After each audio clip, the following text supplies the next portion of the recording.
น้ำดื่มโลมาค่ำสะอาดเพื่อสุขภาพได้มาตรฐานสากล ISO 22000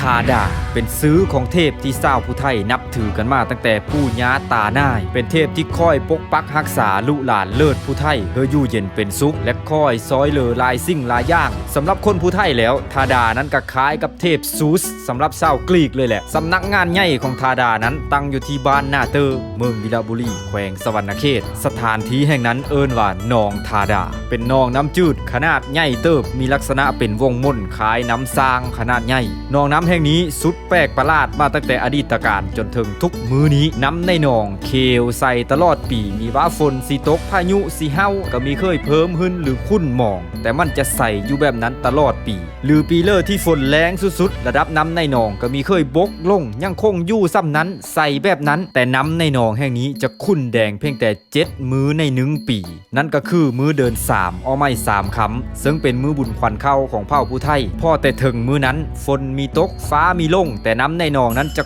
ขุ่นแดงขึ้นมาทันทีตามการเบาะเล้าของปู่ย่าตานายหนองน้ำแห่งนี้เป็นที่สิงสถิตของเจ้าทาดาเฮิงนานมาแล้วไทยบ้านแถบนี้เวลาคาดฮักไทยฮักอิวลาพาฟืมโล่มไปถึงปืนพาหน้าไม้มันเปเพ่พวกเขาจะนำเอามันมาปะไว้อยู่แคมหนองแห่งนี้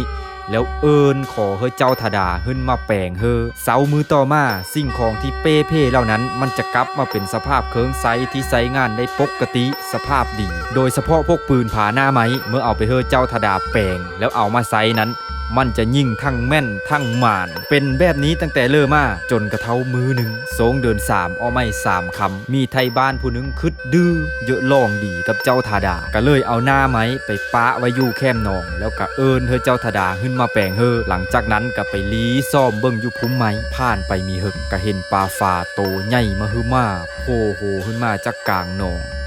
แนมซ้ายแนมขวาแล้วก็มุดหายไปในสายน้ำอีมีเฮิงพ่อข้าวก็เห็นทรายผู้หนึ่งแวบขึ้นมาจากหนองน้ำแล้วมาจับเอาหน้าไม้ที่ปะไว้อยู่แคมหนองขึ้นมาเบ็ดซ้ายเบ็ดขวาแปลงหั่นแปลงนี้แล้วก็ล่องเด้เบิ่งแต่บังเอิญเด้มาซึ้งพุ่มไม้ที่เจ้าของหน้ามันลีอยู่เท่านั้นก็ตกเจอย่างแห้งปโลกกออกมาก็จะเด้มานี่ได้ถือค่อยได้วะเจ้าทาดาถึงกับเงิบที่มนุษย์เห็นตนเองก็เลยทิ่มหน้าไม้แล้วหายโตลงหนองน้ำไปพอแต่เจ้าทาดากลับลงไปน้ำในหนองก็สั่นสะเทือนและขุ่นแดงขึ้นมาทันทีหนองน้ำที่สดใสตั้งแต่มื้อเริ่มมากับขุ่นแดงในพริบตาไทยบ้านตั้งก็แห่กันมาเบิ่งและวาดวันกับเหตุภัยที่อาจจะเกิดขึ้นจึงได้พากันจัดพิธีกรรมเอิญเจ้าทดามาแขวมากินต่างเป็นการขอเข้ามาลาโทษที่ลูกหลานได้โลงเกินย้อนความหูเท้ามีเทิงกาและทุกปีคนผู้ไทยก็สิจัดงานบุญเดิน3เอาไม่3คำซึ่งเป็นบุญควันเข้าและเอิญเจ้าทดามากินของบูชาจากลูกหลาน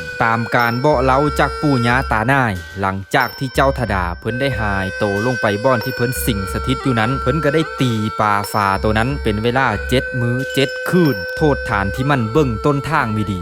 ทุกปีเมื่อเวลาหมุนเวียนมาฮอดมื้อเกิดเหตุน้ำในหนองทาดาจะขุ่นแดงเป็นเวลา7มื้อนับตั้งแต่อดีตการจนถึงทุกมื้อนี้และก็กลับมาใส่คือเก่าหนองทาดาแห่งนี้อุดมสมบูรณ์อยู่โดยปูปลาหน้าน้ำหน้าสนิทเพราะนับตั้งแต่ลุ้นปู่ของปู่ของปู่ของปู่ของปู่ก็มีเคยมีมนุษย์คนเลิกกามาแตะตองสัตว์น้ำอยู่นี่แม้แต่โตเดียวและก็มีเพื่อหูว่าหนองแห่งนี้เลิกซ้ำเลิกเพราะมีเคยมีเพื่อกาลงถ้าเพื่อเยอะเห็นก็มาเบิ่งใดอยู่บ้านนาเตอร์เมืองวิลาบุรีแขวงสวรรณเขตนี้คือตำนานของทาดาเทพซูสแห่งเผ่าผู้ไทย